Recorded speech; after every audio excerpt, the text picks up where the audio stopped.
Hello and welcome back to the Fearless Training Raw Knowledge podcast with myself, as always, Alex Connor, where we talk about everything training, nutrition and lifestyle respectively in a very unapologetic, raw and freestyle manner. And today I've got a very special guest, someone who I was able to reach out and connect with recently as he was here in the Gold Coast going around doing some presentations and some workshops, or if you like, symposiums with some other like-minded and very intelligent human beings.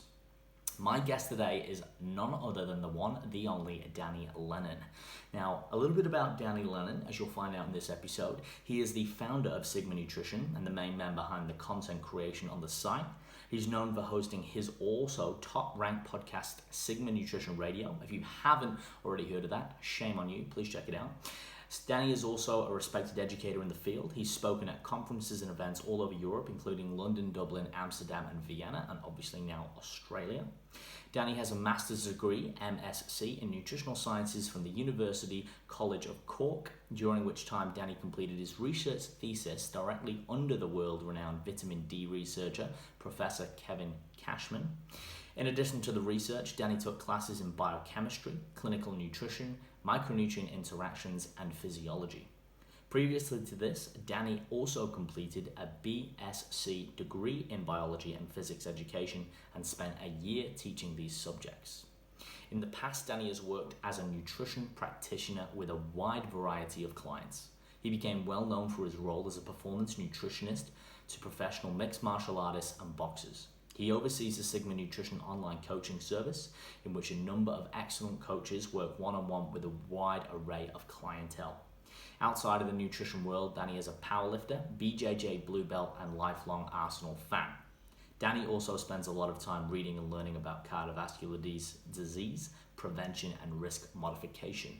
More specifically, lipoproteins and atherosclerosis development. You can find him on Instagram at DannyLennon_Sigma, and we'll also put a few more links at the end to his websites and where you can find and keep in touch with him for all the latest. Now, in this podcast, we get into the background of Danny, how he started the podcast, why he started the podcast. He offers a few tips for those of you who are thinking about doing a podcast or putting some content out there, and with which how you may want to go about it. We also talk about some of the things that are not talked about enough, in my opinion, within the training and nutrition realms, and that are the factors that relate to lifestyle. Also the factors of being human, being able to personalize and individualize your programming to your clientele. We also delve into a few other valuable topics as well, and it was a very natural flowing conversation, and one of which we may have to continue, as there is a lot to talk about on this subject, and there's many more as well that we can unbox if you like. So without further ado, enjoy this latest podcast with myself and Danny Lennon.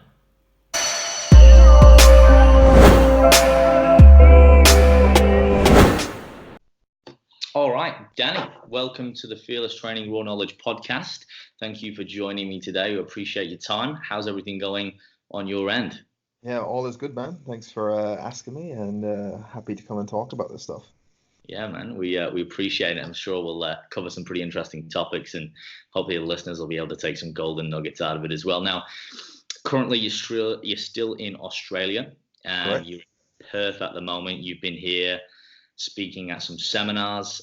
Let's start with a little bit about what you're doing currently, and then if we can segue into what you do specifically and how you ended up getting into it, just for people perhaps who don't know you, and for those who do, getting to know you a little bit more. Sure. So I'll give the probably quick overview, and then we can go into any specifics that you want. So I run a company called Sigma Nutrition, which I've been doing so for the past 5 or 6 years, which aims to put out educational content around nutrition. So we're probably most well known for the podcast Sigma Nutrition Radio, as well as I do quite a lot of seminars and conferences, stuff like that. And then the other aspect of the business, we also have an online coaching service where there are 3 coaches that work with all sorts of types of people. Personally, in the past as a nutrition practitioner, I've worked with a lot of combat sport athletes and have ended up writing a lot of stuff about that specific area. How I kind of got into the nutrition field was my undergrad degree was originally biology and physics, and I actually from there ended up going being a teacher, a high school teacher for a year after doing that. But during that time throughout college, my main interest was looking into things like nutrition and performance. And it was really just out of anyone's own interest for themselves, looking into this stuff. And because when I went to uni, I started learning how to read research. I started in my own time just saying, well, I wonder what I can find that'll help me when I'm playing sport or in the gym and so on. And so that kind of led me to stumble across nutrition science, kept reading that stuff in my spare time. And then after a while, even when I was teaching, I was like, I think I'll quit this and go back and do this nutrition thing. So I went back and did my master's in nutritional sciences. And then from there started Sigma Nutrition. So, and then that's kind of been it, and one thing's led to the next, and kind of here we are, I guess. Yeah. So it's been a bit of a process and a journey, if you like, up until this point. What inspired you to start the podcast? Was it again that curiosity that you had with nutrition and being able to speak with other like-minded people and kind of derive more information, I guess not only for your own benefit but also to kind of, I guess, share that knowledge? Yeah, it was probably a combination of a few things. So at that time when I was setting up the website and was doing some coaching and was thinking about what ways can I reach people and put out content, and the kind of initial thought that I think a lot of us fall into this trap of thinking, well, we should just do everything, right? The more stuff I do, then the more ways I'll be able to reach people. So I was like, I'm going to start a YouTube channel. I'm going to be writing articles every week. I'll do this podcast thing. And at the time, podcasting wasn't really big at all. At least compared to what it is now, it was like a tiny proportion of what it is now. But I used to listen to them, and I thought, well, I like listening to podcasts, so I'd like to do one. I'll give it a shot. So I started doing that, and pretty soon found that was the one that I was both enjoying doing the most, but also was getting the most traction. And so that was probably just because it probably suited the skills that I had, and also that in combination with just enjoying it meant that I stopped doing videos, stopped trying to write articles as frequently, and just went more full on with the podcast. And I think that's what I try and suggest to people. That's not that podcasting is inherently better than any of those. It's like finding which one suits your skills and preferences most, and then going with that. So that's really how it came about, just trying these different things and finding, okay, this one seems to be working well and I'm enjoying it, so I'll just do more of it. And that allowed me to stay doing it for long enough for it to kind of reach a point where it can be deemed successful, I guess. Yeah, I think it's an important point there for people. I know it's something we discussed on a prior conversation where you said it's not about podcasting being the best, and maybe you got into it at a point where it was not as popular, which is probably not a bad thing. And now obviously we see it there's quite a rise in popularity. A lot of people are doing podcasts. It's great. Seems to be a movement to the future, and it is such a great way to stream information. It's very efficient. But you said, like, find what you're good at. Find something, I guess, that works for you, your style, your business, whether it is YouTube, or whether it is, podcasting, whether it is face-to-face, or whatever new technologies come out. So I think that's an important point to mention, because like you said, it's easy to get caught up trying to do, you said at the start there, you try and do a bit of everything, and you can end up getting overwhelmed, I guess. That's it. And you can't put the effort into the thing that you should really be focusing on, that you're going to be best at, and it will best serve people, because you're kind of spreading yourself too thin. And also some people can tend to feel like they're failing at something, and it's purely because they're trying to do things that they're putting time into something they shouldn't bother with, and just go and do things they're more successful with. So I know people who are like super successful but will have like one main thing and they don't bother with the rest. So like they may have like a really popular YouTube channel, but they don't have a podcast. They never write articles, right? Similarly, I know someone's built huge business off the back of only writing articles, would never do a podcast, would never be on YouTube. There's people now that will only have Instagram as their only hub where you can find them, that are being successful on that. They don't website, they don't do podcasts, they don't do video, just go completely with Instagram. and that means that they can put more dedicated effort into serving those people. And so it's not to say you can only do one, but know what your kind of strengths are and your preferences, and kind of orientate what you're doing around that, I think is a pretty useful way to go. Yeah, I think that's a bit of a hidden message, I guess, in there, in terms of a principle we should all apply is, find that one thing that you're good at, you can do well and you enjoy, but then stick to it, whatever that is in whatever field. And it's like people jumping job to job. You kind of need to find that thing and give it time and really work on it. And if it works for you, then you can obviously add on or just stick with it. I think the basics are the best.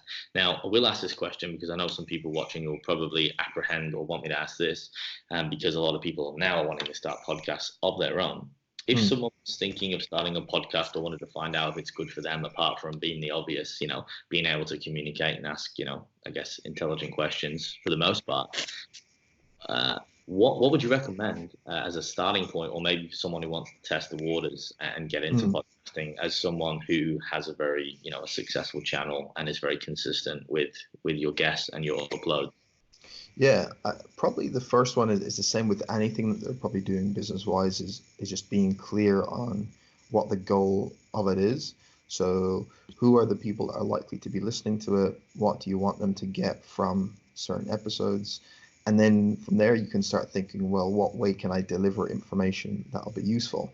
And that can be beyond in an interview-based podcast, which obviously work really well.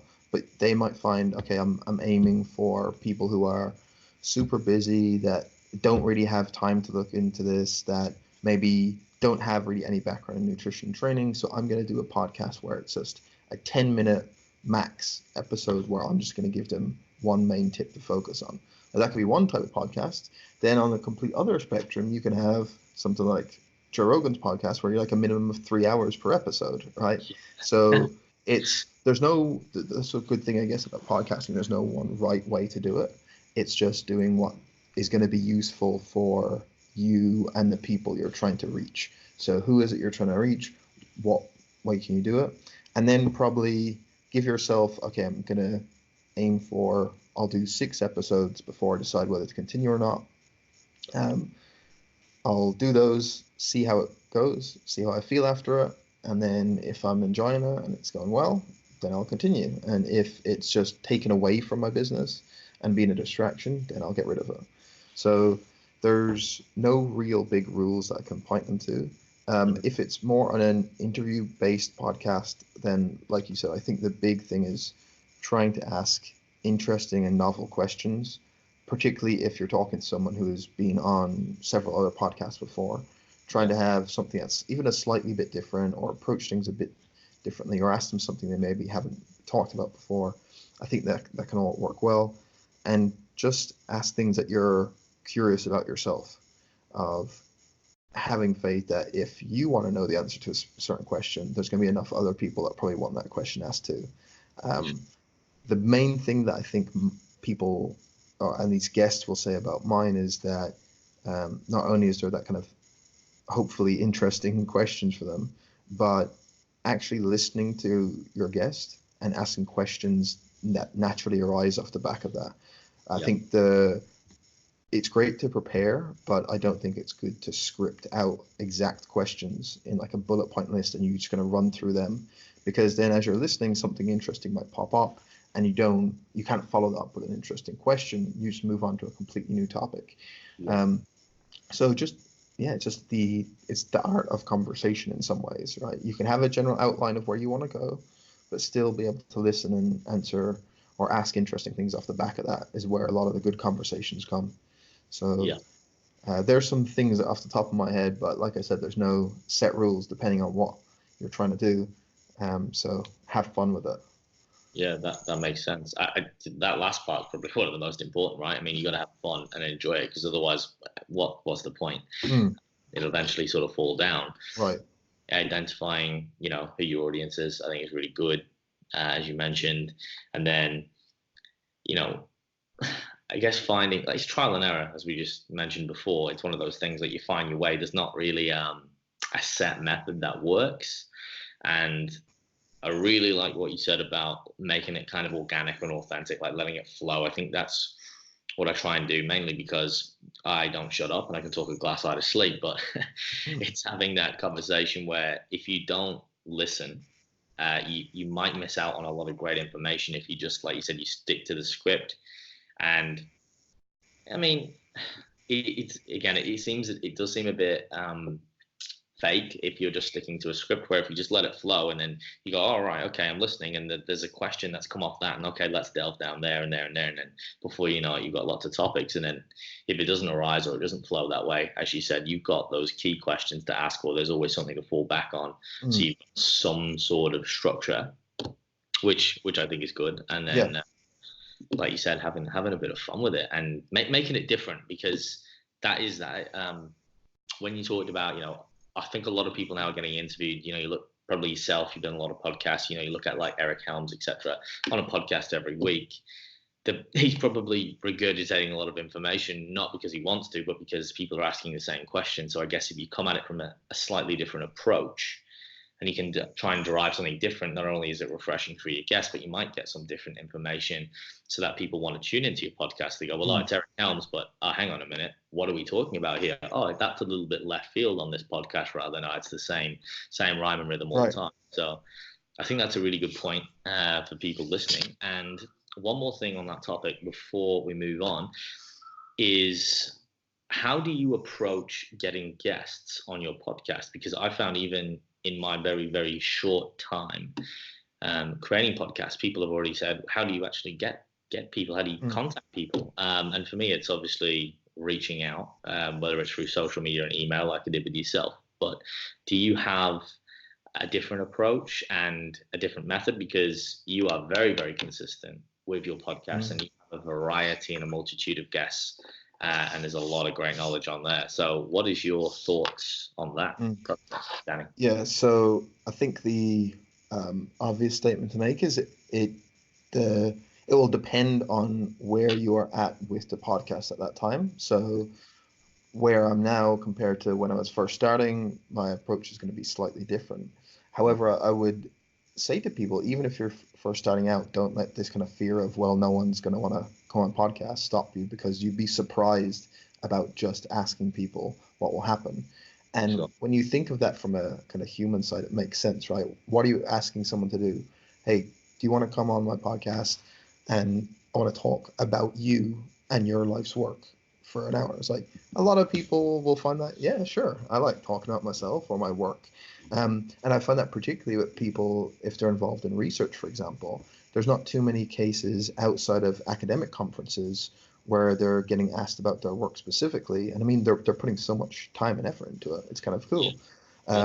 So that said, obviously everyone is pretty busy. And so the biggest thing is trying to demonstrate that it's essentially worth their time. So for me right now, it becomes a lot easier, of course, over time, because a lot of people I'll reach out to have either already heard of the podcast, have known someone else close to them that's been on it, or I can show them the kind of like download numbers, and then they can kind of immediately see, okay, this is worth my time. I'll reach X amount of people.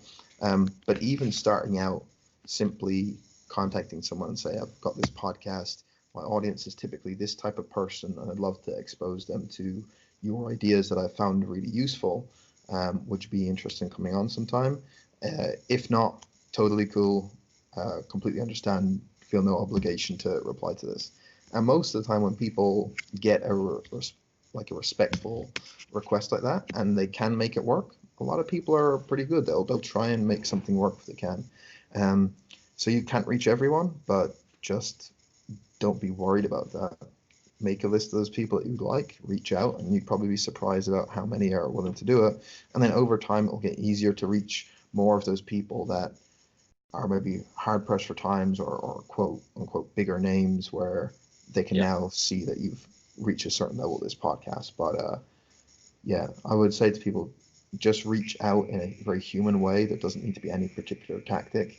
For me, I think what has worked well also is that a lot of the people I will ask, I've probably had some initial correspondence. So if it's like a researcher, for example, I would have came across some of the research papers.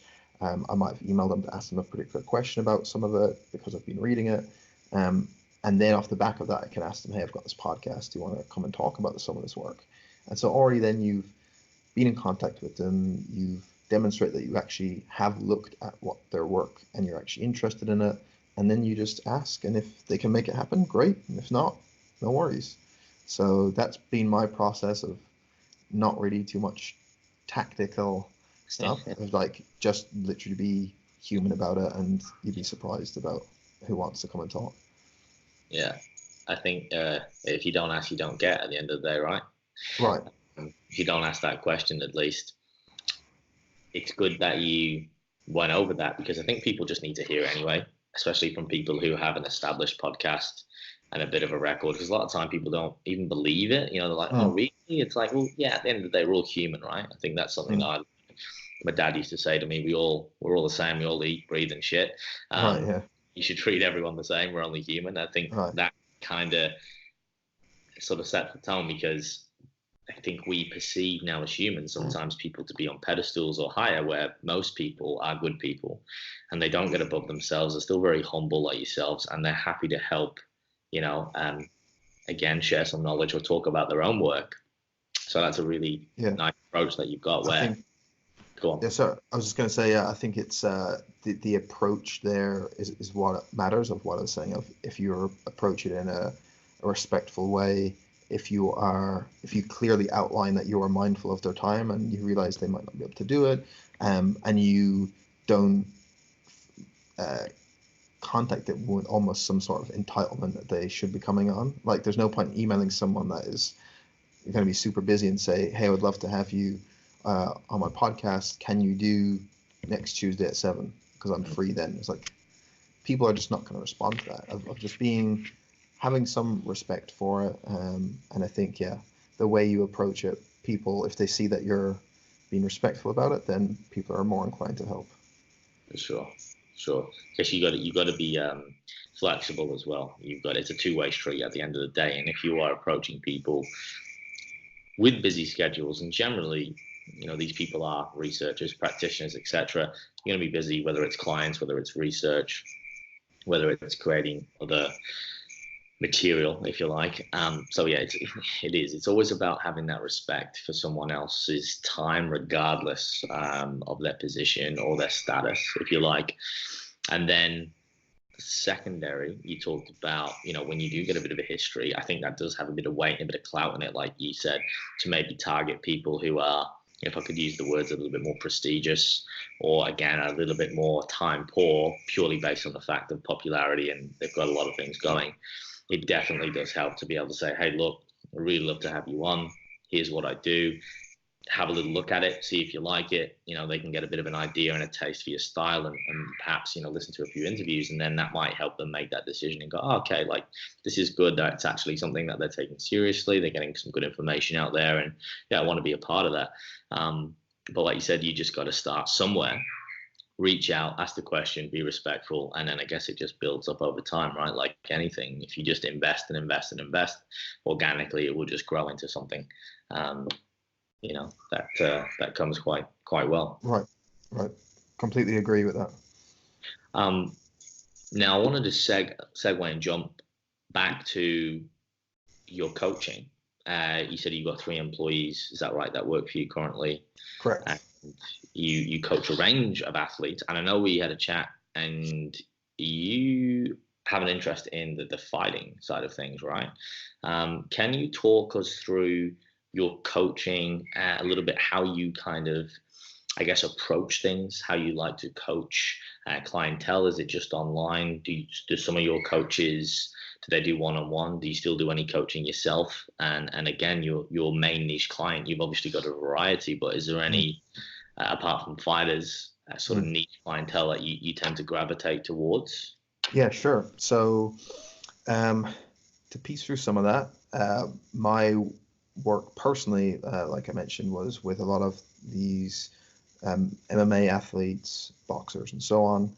Right now, I think I may have mentioned, I've been able to get basically my client list down to 0, just purely because I don't have time to coach one-on-one at the moment with other projects going on. So our other coaches work with anyone from what you might define as like general population and are just trying to improve body composition, get healthier, and so on, all the way up to a lot of competitive strength athletes would be kind of one of those niche groups you mentioned.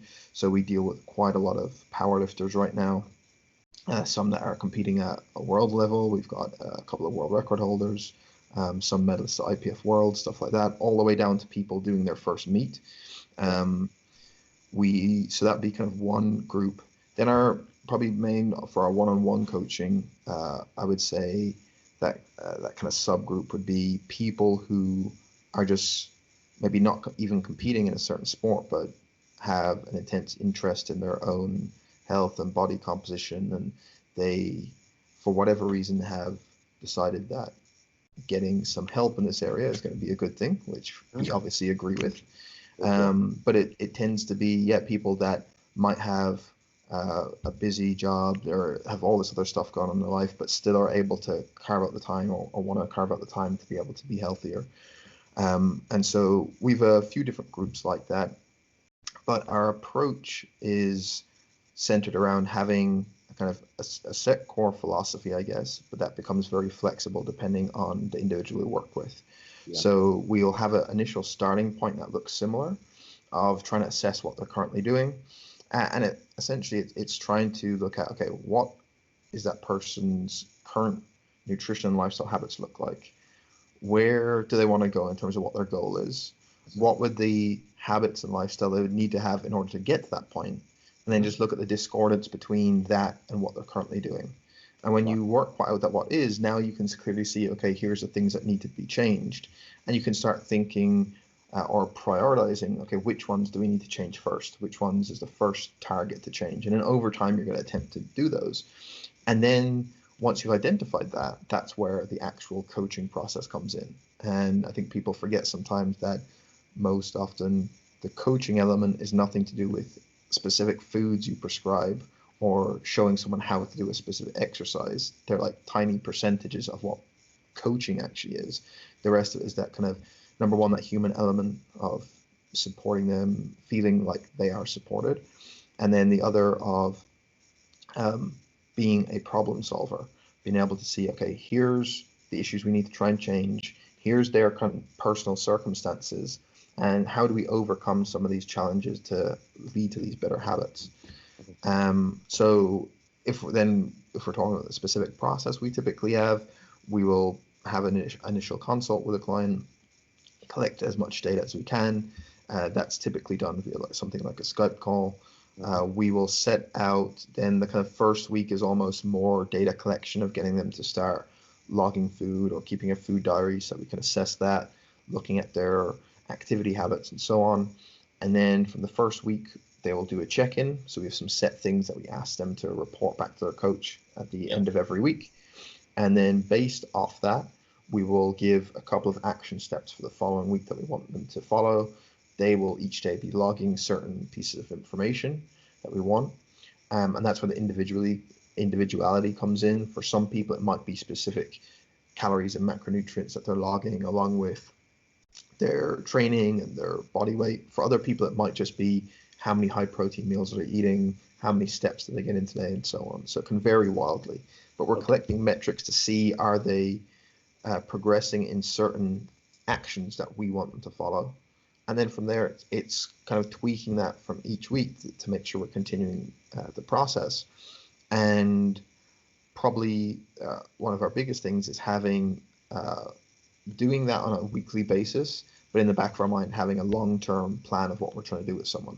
So we're not just trying to say, okay, we're going to bring you in, start dieting you, and diet you continuously until you get to whatever point you're finished. Yeah. Instead of having a plan of, okay, we're going to aim for a block of time where we're going to be focused on this goal. We might then transition to a week or two where we're coming back off the diet. Maybe we're going to go into a phase then where you're aiming to improve your performance and not be dropping weight. And then we can go back into a dieting block. There's an endless number of ways we can set it up, but having that long-term plan in mind, and then each week delivering that in a kind of weekly way. So I don't know if that answered your question, but I think I tried to get through as many of them as I could, and that gives you an idea of what we try and do, but I'm happy to get into any specifics. Sure. Yeah, no, definitely. I will dig into a few areas there. No, but that was a good overview, Danny. Thank you. That's exactly what I was after. A bit more of a detailed response and going through it, because a lot of the initial questions you kind of answered as you went through. I think one key thing I want to dig out initially is you said problem solving. That's great. I think the art of being a good coach oftentimes is getting person, from point A to point B. And as we know, we don't work in a straight line. It never is. It's always up and down. But it's being able to navigate that person through that map, if you like, and looking at all those areas and all those elements. And I think that's why, with your programming and your prescription, you've got, like you said, you start with a foundation, and then from there, it gets very individualized because we all live different lifestyles. I think it's funny because we think the training and the nutrition is the most complex, which it certainly can be, but oftentimes it's actually trying to identify what's going on in the lifestyle